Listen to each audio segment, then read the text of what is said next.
ಎಲ್ಲರಿಗೂ ನಮಸ್ಕಾರ. ನಾನು ವೈ ಬಸವರಾಜ ನಾರಾಯಣಪುರ, ಬಾಗಲಕೋಟೆ ವಿಧಾನಸಭಾ ಮತಕ್ಷೇತ್ರದಲ್ಲಿ ಬರತಕ್ಕಂಥ ಮತದಾರ ಬಂಧುಗಳಲ್ಲಿ ಈ ಮೂಲಕ ವಿನಂತಿಸಿಕೊಳ್ಳುವುದೇನೆಂದರೆ, ದಿನಾಂಕ 9/4/2026 ನಡೆಯುವ ಚುನಾವಣೆಯಲ್ಲಿ ಕಾಂಗ್ರೆಸ್ ಪಕ್ಷದ ಅಭ್ಯರ್ಥಿಯಾಗಿರ್ತಕ್ಕಂಥ ದಿವಂಗತ ಹುಲ್ಲಪ್ಪ ವೈ ಮೇಟಿ ಅವರ ಮಗನಾಗಿರ್ತಕ್ಕಂಥ ಶ್ರೀ ಉಮೇಶ್ ಮೇಟಿ ಅವರಿಗೆ ತಮ್ಮ ಅಮೂಲ್ಯವಾದ ಮತವನ್ನು ಕಾಂಗ್ರೆಸ್ ಪಕ್ಷದ ಹಸ್ತದ ಗುರುತಿಗೆ ಕೊಡೋದ್ರ ಮೂಲಕ ಕಾಂಗ್ರೆಸ್ ಪಕ್ಷವನ್ನು ಗೆಲ್ಲಿಸಿಕೊಡಬೇಕೆಂದು ಈ ಮೂಲಕ ತಮ್ಮಲ್ಲಿ ವಿನಂತಿಸುತ್ತೇನೆ. ಯಾಕೆ ನೀವು ಕಾಂಗ್ರೆಸ್ ಪಕ್ಷವನ್ನು ಗೆಲ್ಲಿಸಬೇಕು ಅನ್ನೋದ್ರ ಬಗ್ಗೆ ನಾನು ಸ್ವಲ್ಪ ವಿಚಾರಗಳನ್ನು ತಮ್ಮ ಮುಂದೆ ಹಂಚಿಕೊಳ್ಳೋದಕ್ಕೆ ಇಚ್ಛಪಡ್ತೀನಿ. ಕರ್ನಾಟಕ ರಾಜ್ಯದಲ್ಲಿ 3 ಪಕ್ಷಗಳು ಇದ್ದಾವೆ. ಭಾರತೀಯ ಜನತಾ ಪಕ್ಷ ಅಭಿವೃದ್ಧಿಯ ಕಡೆಗೆ ಗಮನ ಕೊಡದೆ, ಅಭಿವೃದ್ಧಿ ಜೊತೆಗೆ ರಾಜಕಾರಣ ಮಾಡದೆ ಕೇವಲ ಕೋಮುವಾದವನ್ನು ಸೃಷ್ಟಿಸಿ ರಾಜಕಾರಣ ಮಾಡಲು ಹೊರಟಿದೆ. ಅದೇ ರೀತಿ ಈ ಜಾತ್ಯತೀತ ಜನತಾದಳ ಅನ್ನೋರು ಹೆಸರಿಗೆ ಜಾತ್ಯತೀತ ಜನತಾದಳ, ಆದರೆ ಈ ಕೋಮುವಾದಿ ಪಕ್ಷದ ಜೊತೆ ಹೊಂದಾಣಿಕೆಯಾಗಿ ರಾಜಕಾರಣವನ್ನು ಮಾಡ್ತಾರೆ. ಇದು ಒಂದು ಮಾತು. ಅದಕ್ಕಾಗಿ ಕಾಂಗ್ರೆಸ್ ಪಕ್ಷದ ಅಭ್ಯರ್ಥಿ ಉಮೇಶ್ ಮೇಟಿಯವರನ್ನು ಗೆಲ್ಲಿಸುವುದರ ಮೂಲಕ ಈಗ ಕರ್ನಾಟಕ ರಾಜ್ಯದಲ್ಲಿ ಕಾಂಗ್ರೆಸ್ ಪಕ್ಷದ ಶ್ರೀಮಾನ್ ಸಿದ್ದರಾಮಯ್ಯನವರ ನೇತೃತ್ವದಲ್ಲಿ ಇವತ್ತು ಏನು ಸರ್ಕಾರ ನಡೀತಿದೆ, 5 ಗ್ಯಾರಂಟಿಗಳನ್ನು ಕೊಟ್ಟು ಈಗಾಗಲೇ ತಮಗೆ ಗೊತ್ತಿದೆ, ಮನೆ ಮನೆಗೆ ಪ್ರತಿಯೊಂದು ಈ ಗ್ಯಾರಂಟಿಗಳು ತಲುಪಿದ್ದಾವೆ ಅನ್ನೋದು ತಮಗೆಲ್ಲ ಗೊತ್ತಿದೆ. ಇದನ್ನು ಮುಂದುವರಿಸಿಕೊಂಡು ಹೋಗುವ ನಿಟ್ಟಿನಲ್ಲಿ ಮತ್ತು ಈ ಮಧ್ಯಮ ವರ್ಗ ಮತ್ತು ಬಡವರ್ಗಕ್ಕೆ ಅನುಕೂಲವಾಗಿರ್ತಕ್ಕಂಥ ಈ ಒಂದು ಏನು ಸ್ಕೀಮ್ ಇದೆ, ಇದನ್ನು ಅನುಭವಿಸ್ತಿರ್ತಕ್ಕಂಥ ಪ್ರತಿಯೊಬ್ಬರೂ ಕೂಡ ಇದರ ಬಗ್ಗೆ ಗಮನವನ್ನು ಕೊಡಬೇಕು. ಈಗ ಚುನಾವಣೆಗೋಸ್ಕರ ಇವತ್ತು ಎಲ್ಲರೂ ಬಂದು ಅಲ್ಲಿ ನಿಮ್ಮ ಬಾಗಲಕೋಟೆಯಲ್ಲಿ ಒಂದು ಮ್ಯಾಜಿಕ್ ಮಾಡ್ತಾಯಿದ್ದಾರೆ. ಆದರೆ ದಿನನಿತ್ಯ ಜೀವನ ಮಾಡುವ ನಿಟ್ಟಿನಲ್ಲಿ ನಮಗೆ ಸಹಾಯ ಆಗತಕ್ಕಂಥ 2,000 ರೂಪಾಯಿ ಮತ್ತು ಶಕ್ತಿ ಯೋಜನೆ, ಬಸ್ಸಿನಲ್ಲಿ ಫ್ರೀ, ಆಮೇಲೆ ಕರೆಂಟ್ ಫ್ರೀ, ಈ ರೀತಿ ಹಲವಾರು ಯೋಜನೆಗಳನ್ನು ಇವತ್ತು ಕಾಂಗ್ರೆಸ್ ಪಕ್ಷ ನಮಗೆ ಮಾಡಿಕೊಟ್ಟಿದೆ.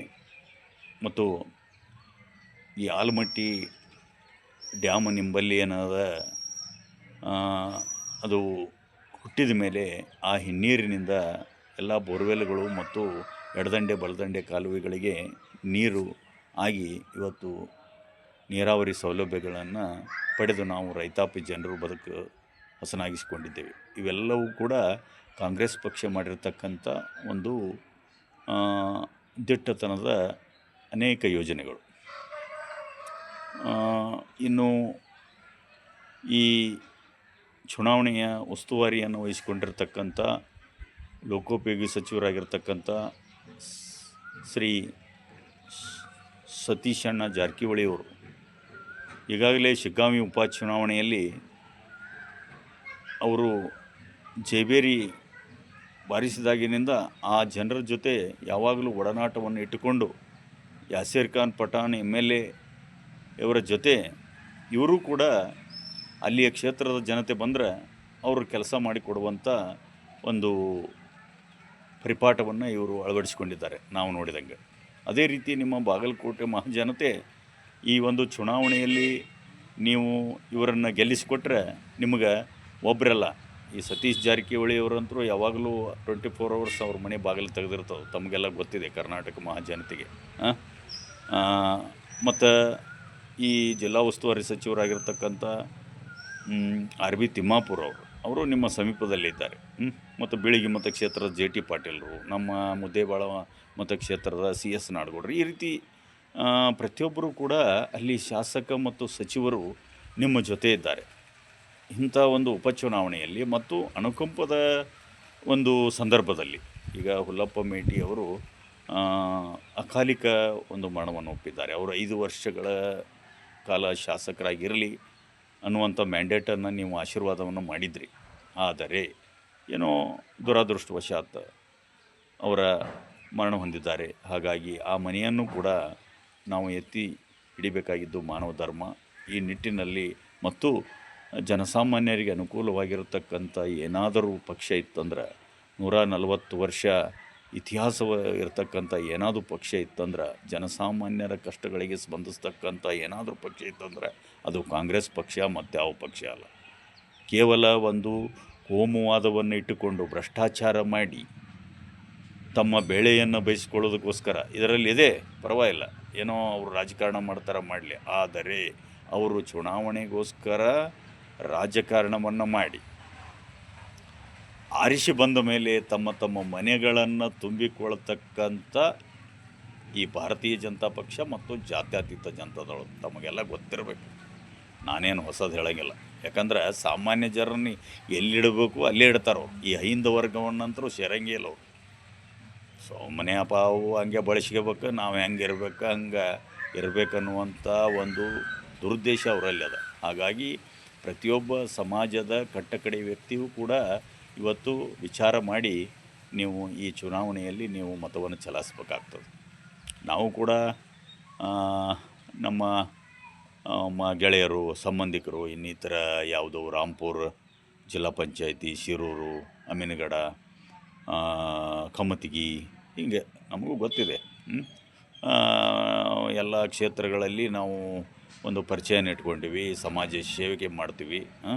ಪ್ರತಿಯೊಂದು ರಾಜಕಾರಣದಲ್ಲಿ ನಾವು ಆ ಸಮಾಜ ಸೇವೆ ಮಾಡೋದ್ರ ಜೊತೆಗೆ ರಾಜಕಾರಣವನ್ನು ಮಾಡ್ತೀವಿ. ಯಾವ ಒಳ್ಳೆಯ ಪಕ್ಷ ಇರ್ತದೆ, ಯಾರು ಒಳ್ಳೆಯ ವ್ಯಕ್ತಿ ಇರ್ತಾರೆ, ಯಾರು ಕೆಲಸ ಮಾಡ್ತಾರೆ, ಯಾರು ಸಾಮಾನ್ಯ ಜನರಿಗೆ ಒಳ್ಳೇದು ಮಾಡ್ತಾರೆ, ನಮಗೆ ಮಾಡ್ತಾರಂತಲ್ಲ, ಅವರಿಗೆ ಒಳ್ಳೇದು ಮಾಡ್ತಾರಂದ್ರೆ ನಮಗೆ ಮಾಡಿದಂಗೆ.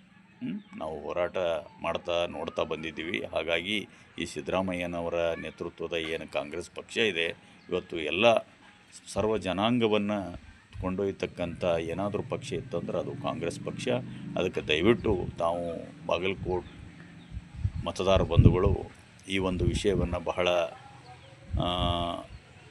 ವಿಚಾರವನ್ನು ಮಾಡಿ ನೀವು ಮತವನ್ನು ಚಲಾಯಿಸ್ಬೇಕಾಗ್ತದೆ. ಯಾಕಂತಂದರೆ ಈ ಒಂದು ದಿವಸ 2 ದಿವಸದ ಅವ್ರು ಹೇಳ್ತಕ್ಕಂಥ ಒಂದು ನಂಬಿಕೆಗೆ ಟೋಪಿ ಹಾಕ್ತಕ್ಕಂಥ ಕೆಲಸ ಮಾಡ್ತಾರೆ. ನೀವು ದಯವಿಟ್ಟು ಅಂಥದಕ್ಕೆ ಮರಳಾಗಬೇಡ್ರಿ. ಅದಕ್ಕಾಗಿ ನಾವು ದಿನನಿತ್ಯ ಬದುಕು ಮಾಡ್ತಕ್ಕಂಥ ಜೀವನ ಮತ್ತು ಯಾವುದೇ ಒಂದು ಕಿರಿಕಿರಿ ಇರಲಾರ್ದಂಥ ಜೀವನ ಆಗಬೇಕಾದ್ರೆ ಅದು ಕಾಂಗ್ರೆಸ್ ಪಕ್ಷ ಬೇಕಾಗುತ್ತದೆ. ಹಾಗಾಗಿ ಈ ಕಾಂಗ್ರೆಸ್ ಪಕ್ಷಕ್ಕೆ ತಮ್ಮ ಅತ್ಯಮೂಲ್ಯವಾದ ಮತವನ್ನು ಕೊಡಬೇಕು. ಈಗ ನೋಡಿರಿ, ಭಾರತೀಯ ಜನತಾ ಪಕ್ಷದಿಂದ ಆ ಬಸನಗೌಡ ಪಾಟೀಲ್ ಯತ್ನಾಳ್ ಅವರನ್ನು ಉಚ್ಚಾಟನೆ ಮಾಡ್ಯಾರ. ಅವರು ಬಂದು ಪ್ರಚಾರ ಮಾಡ್ತಾರೆ. ಎಲ್ಲಿಗೆ ಬಂದದ್ದು ನೋಡ್ರಿ ಹೀನಾಯ ಪರಿಸ್ಥಿತಿ ಭಾರತೀಯ ಜನತಾ ಪಕ್ಷದ. ಇಲ್ಲೇ ತಿಳ್ಕೊರಿ ನೀವು, ಯಾಕಂತಂದ್ರೆ ಒಳಗೇನೂ ಇಲ್ಲ. ಹಾಗಾಗಿ ಮತ್ತು ರಮೇಶ್ ಕತ್ತಿ ಆ ಬೆಳಗಾವಿಲಿಂದ ಬಂದು ಹೇಳ್ತಾನೆ ಇವ್ರದ್ದು ರಾಜಕಾರಣ ಅಲ್ಲಿ ಮುಗಿದದೇನು ಅವ್ರದ್ದು. ಅಲ್ಲಿ ಜಿಲ್ಲಾ ಉಸ್ತುವಾರಿ ಸಚಿವರದಾರ ಅವರು, ಮತ್ತು ಅವ್ರ ಮಗಳು ಲೋಕಸಭಾ ಸದಸ್ಯರದಾರ ಚಿಕ್ಕೋಡಿಗೆ. ಮತ್ತು ಏನು ಮುಗಿದದ? ಇವರ ರಾಜಕಾರಣ ಮುಗಿತೈತೆ ಅಂಥೇಳಿ ಬಂದು ಬೇರೆ ಬೇರೆ ಕ್ಷೇತ್ರದಾಗ ಉಪಾಧ್ಯಕ್ಷ ಮಾತುಗಳನ್ನು ಆಡ್ಕೊತ ಮಾಡೋ ರಾಜಕಾರಣ ಮಾಡು, ಪರವಾಗಿಲ್ಲ. ಓಟನ್ನು ಕೇಳು, ಕೈ ಮುಗಿ, ನಮ್ಮಂಗೆ ಕಾಲು ಬೀಳು. ನೀ ಇಂಥ ರಾಜಕಾರಣ ಮಾಡ್ರಿ. ಇದೇನು ಕುಚ್ಚೆಷ್ಟೇ ಮಾತಾಡ್ಕೊತ ಅಲ್ಲಿನೂ ಅದನ್ನು ಮಾತಾಡಿದ್ವಿ. ಮತ್ತು ಇಲ್ಲಿ ಬಂದಾರ ಒಳ್ಳೇದು ಮಾತಾಡ್ತೇನೆ, ಇಲ್ಲಿನೂ ಅದೊಂದು ವೇದಿಕೆ ಒಳಗೆ ಮಾಜಿ ಮುಖ್ಯಮಂತ್ರಿ ಯಡಿಯೂರಪ್ಪ ಕುಂತಾರ. ಇನ್ನೂ ನಿಮ್ಮ ಉಪಮುಖ್ಯಮಂತ್ರಿ ಗೋವಿಂದ ಕಾರಜೋಳ ಕುಂತಾರ. ಏನು ರೀ ಇದು? ನಿಮ್ಗಾರ ಗೊತ್ತಾಗ್ತಿಲ್ಲ ಏನು ರೀ ಶ್ರೀರಾಮುಲು ಅವರೇ, ನೀವು ಕುಂತೀರಿ, ಏನಿದು ಅವ್ರ ಭಾಷೆ ಬಳಸೋದು? ಅಂದ್ರೆ ಒಬ್ಬ ವ್ಯಕ್ತಿಯ ಮೇಲೆ ಟಾರ್ಗೆಟ್ ಮಾಡಿ ಮಾತನಾಡ್ತಕ್ಕಂಥ ಈ ಕುಚೇಷ್ಟೆ ರಾಜಕಾರಣವನ್ನು ಬಿಟ್ಟು ಜನಸಾಮಾನ್ಯರ ಕಷ್ಟ ಕಾರ್ಪಣ್ಯಗಳಿಗೆ ಸ್ಪಂದಿಸುವಂಥ ರಾಜಕಾರಣ ಮಾಡಿರಿ. ಇವತ್ತು ಸೋಲು ಗೆಲುವು ಇರ್ಬೋದು, ನಿಮ್ಮ ಪಕ್ಷ ಬರ್ಬೋದು, ನಮ್ಮ ಪಕ್ಷ ಬರ್ಬೋದು. ಆದರೆ ಒಬ್ಬರ ತೇಜೋವಧೆ ಮಾಡ್ತಕ್ಕಂಥ ಕೆಲಸವನ್ನು ಮಾಡ್ತಾ ಇದ್ದೀರಲ್ಲ, ಇದು ರಾಜಕಾರಣ ಅಲ್ಲ, ನಿಮಗೆ ಗೆಲುವಲ್ಲ, ಇದು ಸೋಲು, ಕಟ್ಟಿಟ್ಟ ಬುತ್ತಿ. ಬರುವ 9ನೇ ತಾರೀಕಿಗೆ ಏನಪ್ಪ ಅಂದರೆ ಎಲ್ಲರೂ ಕಾಂಗ್ರೆಸ್ ಪಕ್ಷದ ಹಸ್ತದ ಗುರುತಿಗೆ ಮತವನ್ನು ಕೊಡ್ತಾರೆ. ನೀವು ಭಾರತೀಯ ಜನತಾ ಪಕ್ಷದವರು ಇಲ್ಲಿ ಸೋಲು ಖಚಿತ, ಅದನ್ನೇನು 2 ಮಾತಿಲ್ಲ. ನಮ್ಮ ಬಾಗಲಕೋಟ್ ವಿಧಾನಸಭಾ ಉಪಚುನಾವಣೆಯಲ್ಲಿ ಕಾಂಗ್ರೆಸ್ ಪಕ್ಷದ ಅಭ್ಯರ್ಥಿ ಗೆಲ್ತಾರೆ. ನಾವು ಚುನಾವಣೆಯ ಫಲಿತಾಂಶದ ದಿನ ಎಲ್ಲರೂ ಬಣ್ಣ ಹಾಕ್ಯಂಡು ನಾವು ಹೆಂಗೆ ಹೋಳಿ ಹುಣ್ಣಿಮೆದೊಳಗೆ 5 ದಿವಸ ಏನಪ್ಪ ಅಂತಂದ್ರೆ ಬಾಗಲಕೋಟೆಯಾಗ ಏನು ಬಣ್ಣ ಹಾಕ್ಕೊತೀವಿ, ಹಂಗೆ ಕಾಂಗ್ರೆಸ್ ಪಕ್ಷದ ಮತ್ತೊಮ್ಮೆ ನಾವು ಏನದ ಬಣ್ಣ ಹಾಕಿಕೊಳ್ಳುವಂಥ ಟೈಮ್ ಬಂದದ. ಹಾಗಾಗಿ ಉಮೇಶ್ ಮೇಟಿಯವರು ಗೆಲುವು ಖಚಿತ. ಈಗಾಗಲೇ ನಿರ್ಣಯ ಮಾಡ್ಯಾರ ಜನ. ನೀವು ಏನೋ ಒಂದಿಷ್ಟು ಆಗಿನ ಪ್ರತ್ಯೇಕ ಮಂದಿ ಕಲಿಸಿ ಏನದಲ್ಲ ಈ ಹೂ ಇಡುವಂಥ ಕೆಲಸ ಮಾಡೋಕ್ಕೆ ಹೋಗ್ಬೇಡ್ರಿ.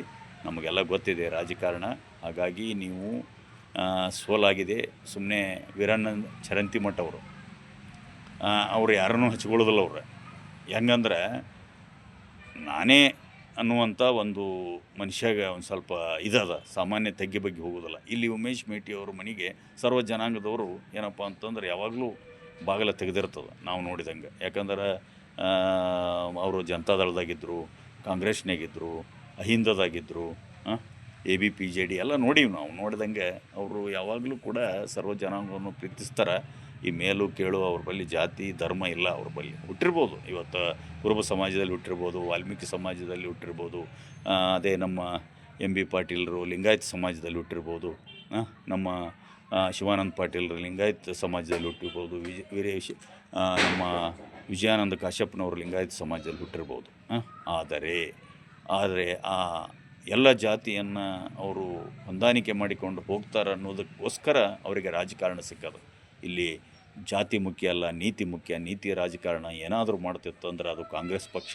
ಆ ಕಾಂಗ್ರೆಸ್ ಪಕ್ಷದ ಅಭ್ಯರ್ಥಿಯಾಗಿರ್ತಕ್ಕಂಥ ಉಮೇಶ್ ಮೇಟಿ ಅವರನ್ನು ನೀವು ಗೆಲ್ಲಿಸೋದ್ರ ಮೂಲಕ ಇವತ್ತು ಒಂದು ಅಭೂತಪೂರ್ವ, ನಮಗೆ ಗೊತ್ತಿದೆ ಈಗಾಗಲೇ ನೀವು ನಿರ್ಣಯ ಮಾಡಿದ್ದೀರಿ.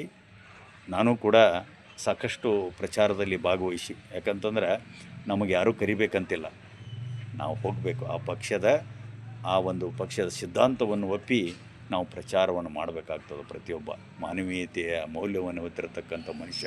ಆ ನಿಟ್ಟಿನಲ್ಲಿ ನಾವು ನಮ್ಮ ಸತೀಶ್ ಸಾವ್ಕಾರವರು ನಮ್ಮ ಸಂಬಂಧಿಗಳ ಮನೆಗೆ ಬಂದು ಹೋಗಿದ್ದಾರೆ. ಆಮೇಲೆ ಅವ್ರು ಹೇಳಿದ್ದಾರೆ, ನಮ್ಮ ಜೊತೆ ಇರಪ್ಪ, ನಿಮ್ಮ ಜೊತೆ ನಾವಿರ್ತೀವಿ ಅಂತೇಳಿ. ಹಾಗಾಗಿ ನಮಗೆ ಭರವಸೆ ಅದ, ಅವರು ಯಾವ ರೀತಿ ನುಡಿದಂತೆ ನಡೀತಾರೆ ಅನ್ನೋದು ನಮಗೆಲ್ಲ ಭರವಸೆ ಅದ.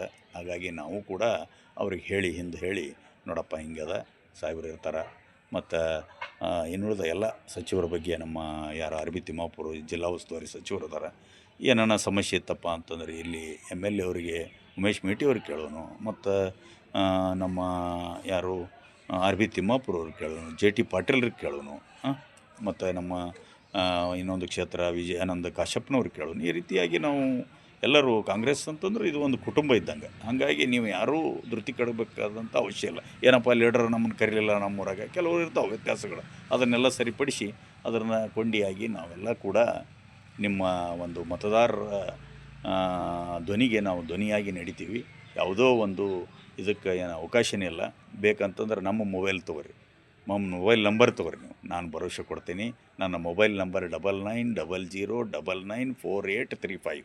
ಇದನ್ನು ನೀವು ಆ್ಯಡ್ ಮಾಡ್ಕೊರಿ. ಏನಾದರೂ ಸಮಸ್ಯೆ ಇತ್ತಂದ್ರೆ ಅದಕ್ಕೆ ನಿಯತ್ತಾಗಿ ನಾವು ನುಡಿದಂತೆ ನಡೆಯತಕ್ಕಂಥ ಏನಾದರೂ ಸರ್ಕಾರ ಇತ್ತಂದ್ರೆ ಅದು ಸಿದ್ದರಾಮಯ್ಯ ನೇತೃತ್ವದ ಕಾಂಗ್ರೆಸ್ ಸರ್ಕಾರ, ಅದು ನುಡಿದಂತೆ ನಡಿತೀವಿ. ನೀವು ಕೂಡ ಇದು ಒಂದು ದುಃಖದ ಸಮಯದಲ್ಲಿ ನಿಮ್ಮ ವಿಧಾನಸಭಾ ಚುನಾವಣೆಯಲ್ಲಿ ನೀವು ಕೂಡ ಈ ಒಂದು ಕಾಂಗ್ರೆಸ್ ಪಕ್ಷವನ್ನು ಗೆಲ್ಲಿಸೋದ್ರ ಮೂಲಕ ಆ ಮನೆಯನ್ನು ಎತ್ತಿ ಹಿಡಿಯುವಂಥ ಕೆಲಸ ಮಾಡಬೇಕು ಅಂತ ನಾನು ನಿಮ್ಮಲ್ಲಿ